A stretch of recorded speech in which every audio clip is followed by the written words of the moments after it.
안녕하세요. 이번 주 의료 AI 주간 이슈와 소식들 한번 알아보도록 하겠습니다. 트럼프 행정부가 AI 규제 방향을 정했고 빅파마는 의료 AI를 선택했습니다. 이 두 가지가 이번 주 의료 AI 섹터에서 가장 중요한 뉴스입니다. 시장 분위기부터 살펴보면 이란 전쟁이 5주차로 접어들면서 시장이 무거웠습니다. S&P 500은 5주 연속 하락했고 나스닥은 고점 대비 약 10% 이상 빠졌습니다. 조정장에 진입했고 다우존스도 금요일에 조정 구간에 진입했습니다. 유가 급등과 스태그플레이션 경계감으로 성장주 전반이 방어적인 흐름이었던 한 주였습니다. 하지만 이런 매크로 불확실성과 별개로 이번 주 의료 AI 섹터에서 펀더멘탈 관점에서 중요한 뉴스들이 나와서 같이 한번 봐보겠습니다. 이번 주 섹터의 빅 이슈는 백악관 AI 국가정책과 헬스케어의 미래였습니다. 3월 20일 날 발표됐지만 24일에 업계 반응이 좀 집중됐는데 지난주 백악관이 발표한 AI 국가정책 프레임워크에 대해 이번 주 의료계의 구체적인 해석이 쏟아졌습니다. 핵심은 세 가지였고요. 위험 기반 차등 규제와 규제 샌드박스 도입, 연방 차원의 규제 통일이었습니다. 모든 AI를 똑같이 규제하는 게 아니라 생명과 직결된 의료 AI는 엄격하게, 단순 행정 AI는 느슨하게 관리하겠다는 방향이었습니다. 규제 샌드박스로는 혁신 기업들이 실제 병원 환경에서 AI를 마음껏 테스트해볼 수 있는 놀이터를 열어주기로 했고, 연방 차원의 규제 통일은 주마다 제각각이기 때문에 기업들을 괴롭혔던 이 규제를 하나로 합쳐 효율성을 높이겠다는 선점 전략입니다. 전문가들의 시각에서는 방향은 좋은데 갈 길은 멀다였습니다. 법률 전문가들은 이번 발표로 규제의 명확성이 높아진 점은 환영하고 있는데, 다만 이 모든 것이 현실화되려면 결국 의회의 문턱을 넘어야 한다는 지적을 했습니다. 그럼 누가 진짜 수혜를 입는지 보면은, 규제가 명확해지고 체계화가 된다는 건 아무나 이 시장에 못 들어오게 막는 진입장벽이 생긴다는 뜻이고, 결국 이미 FDA 승인 경험이 풍부하고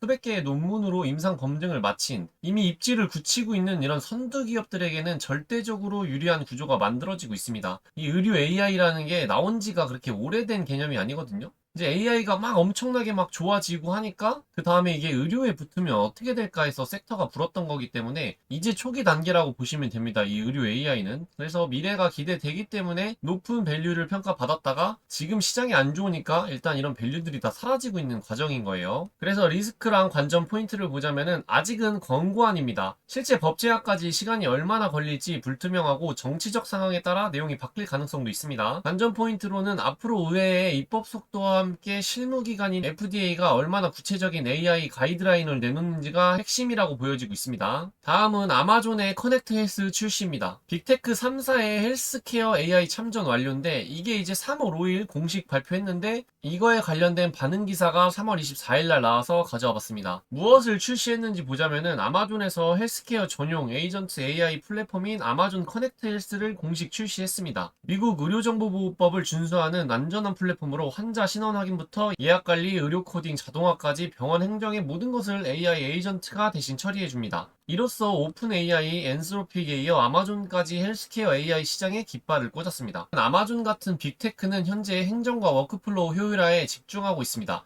반면 우리가 주목하는 템퍼스나 가던트 헬스는 실제 환자의 생명과 직결된 임상 데이터와 진단 영역에 특화되어 있다고 볼 수 있습니다. 그래서 이제 많은 사람들이 의료 AI에 투자할 때 미래 꿈 바라보는 것과는 조금 다른 이런 행정 워크플로우에 좀 뛰어든 거라고 보시면 될 것 같습니다. 병원 시스템이 디지털화되고 자동화될수록 템퍼스 같은 데이터를 수집하는 기업들이 고품질의 데이터를 수집하기는 더 쉬워지는 환경이 조성됩니다. 일종의 인프라 깔기 수혜를 입는 셈이라고 볼 수 있습니다. 리스크도 당연히 있습니다. 지금은 행정 업무만 돕고 있지만 빅테크가 가진 자본력과 클라우드 기술을 바탕으로 점점 임상결정 영역까지 넘보는 것은 좀 시간 문제일 수 있습니다. 관전 포인트로는 빅테크의 AI가 언제쯤 실제 진단이나 치료 제한 같은 전문 영역으로 침투하기 시작하는지 그 속도를 계속 주시해야 되고, 어떻게 다른 기업들이 막아내는지도 같이 봐야 될 것 같습니다. 이제 그럼 특징주를 보자면은 우선 템퍼스. 실제 의료 현장에서는 진단 데이터를 넘어 AI 신약 개발의 핵심 레이어로 좀 떠오르고 있어요. 어떤 회사인지 보면은 암, 심장, 정신질환 등 방대한 임상 유전체 데이터를 AI로 분석하여 의사의 결정을 돕고 대학사의 데이터를 라이선싱하는 플랫폼 기업입니다. 현재 고마진 데이터 사업부가 전체 성장의 견인차 역할을 하고 있습니다. 펀더멘탈로는 전년 대비 83.4% 폭발적 성장을 했고 가이던스는 1.59 빌리언을 제시했습니다. NRR은 126%고 조정 EBITDA 4분기 때 흑자 전환했습니다. 25년 4분기. 다음 실적도 중요한데 다음 실적은 5월달에 있다 보시면 됩니다. 이번 주 아크인베스트에 조금 놀라운 행보가 있었는데 다 팔고 템퍼스만 샀습니다. 지금 포트폴리오를 엄청나게 세일하고 있는데 템퍼스만 좀 대량 매수를 했어요. 3월 25일 날에는 84,000주, 거의 85,000주 정도를 샀고 3월 26일에는 6만 주, 거의 6만 1,000주를 샀습니다. 좀 굉장히 많이 샀거든요. 딴 거를 팔면서 샀다는 게 조금 더 의의가 있고 신기했습니다. 26일자도 보면 그런 현상을 볼 수 있어요. 그러니까 캐시우드는 템퍼스가 지금 굉장히 저가라고 생각하고 있는 것 같아요. 그래서 조금 미래를 보고 좀 쏟아붓는 좀 뭔가에 베팅을 한 느낌입니다. 전체 포트에서 지금 3위라고 합니다. 이번 주 메인 뉴스로는 템퍼스 뉴스예요. 템퍼스가 일본의 항암제 거물 다이이치 산쿄와 ADC 임상 개발 가속화를 위한 전략적 협력을 발표했습니다. 다이이치 산쿄는 아스트라제네카와 함께 유방암 치료제 엔허2를 만든 ADC 분야 글로벌 1위 기업입니다. 핵심 기술로는 프리즘2, 병리 이미지와 임상 데이터를 결합해 예측 인사이트를 내놓는 템퍼스의 최신 AI 모델 프리즘2를 활용하는데, 이 프리즘2는 페이지라고 템퍼스가 최근에 인수했던 기업 아시죠? 페이지가 갖고 있는 모델이라 보시면 됩니다. AI 모델을 공동 개발하여 템퍼스의 환자 데이터베이스에 배포하고 어떤 환자에게 약이 잘 들지 분석하는 반응 지도를 구축한다고 합니다. 템퍼스가 빅파마 4연속 릴레이 계약을 했는데 단순한 데이터 공급자를 넘어 신약 개발의 전략적 파트너로 진화했다고 볼 수 있습니다. 아스트라제네카, 머크, 베링거 인겔라임에 이어 다이치 산쿄까지 잡았습니다. 주가가 고점 대비 마이너스 60% 가까이 밀린 구간임에도 기업의 펀더멘탈인 빅파마 파트너십은 그 어느 때보다 단단해지고 있다는 게 핵심이에요. 리스크로는 공개되지 않은 성적표인데 협력의 구체적인 재무 조건이 미공개라 당장 매출에 얼마나 꽂힐지 알 수 없습니다.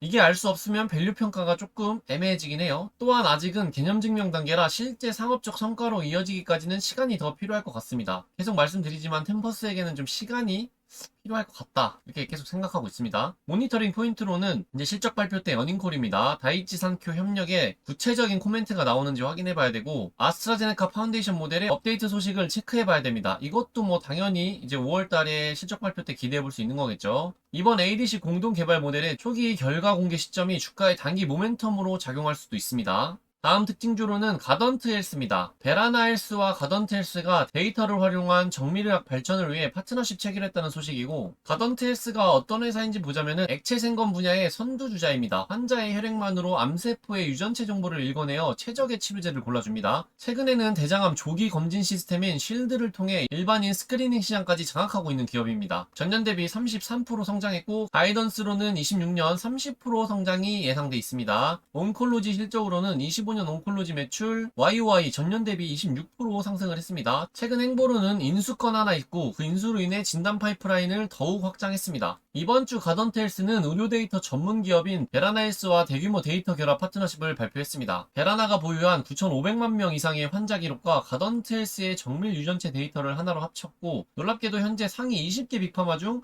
17개사가 이미 이 통합 데이터에 접근하기 시작했다고 합니다. 폐암, 유방암, 대장암, 신약 개발에 이 데이터가 직접 쓰인다고 합니다. 템퍼스가 프리즘2 모델로 빅파마를 공략하듯 가던트 헬스 역시 단순 진단 서비스를 넘어 데이터 라이선싱 플랫폼으로 몸값을 높이고 있습니다. 시사하는 바는 AI 플러스 실제 데이터가 이번 주 시장의 정답이었습니다. 이번 주 템퍼스의 다이치 산쿄 협력과 가던트 헬스의 이번 발표는 같은 맥락이라고 볼 수 있습니다. 빅파마들이 신약 개발 성공률을 높이기 위해 실제 환자의 유전체와 임상 기록이 결합된 데이터를 절실히 원하고 있다는 것이 증명됐습니다. 이 멀티모달 데이터가 값이 계속 높아지고 있다는 뜻입니다. 시장에서 야 그거 좋더라 써야겠더라 하면은 어쩔 수 없이 다 쓰게 돼 있어요. 경쟁을 해야 되니까 이런 것들이 몸값이 계속 높아지고 진입하기가 힘든 이 데이터 시장이다 보니까 원래 그냥 자리 이미 잡았던 기업들이 계속 갈 수 있는 뭐 그런 확률들이 높다고 볼 수 있는 사건들이죠. 특히 가던트 헬스는 미국 암학회에서 무려 28개의 초록을 발표할 예정입니다. 4월 중순까지 강력한 뉴스 모멘텀이 이어질 가능성이 크다는 점이 매력적입니다.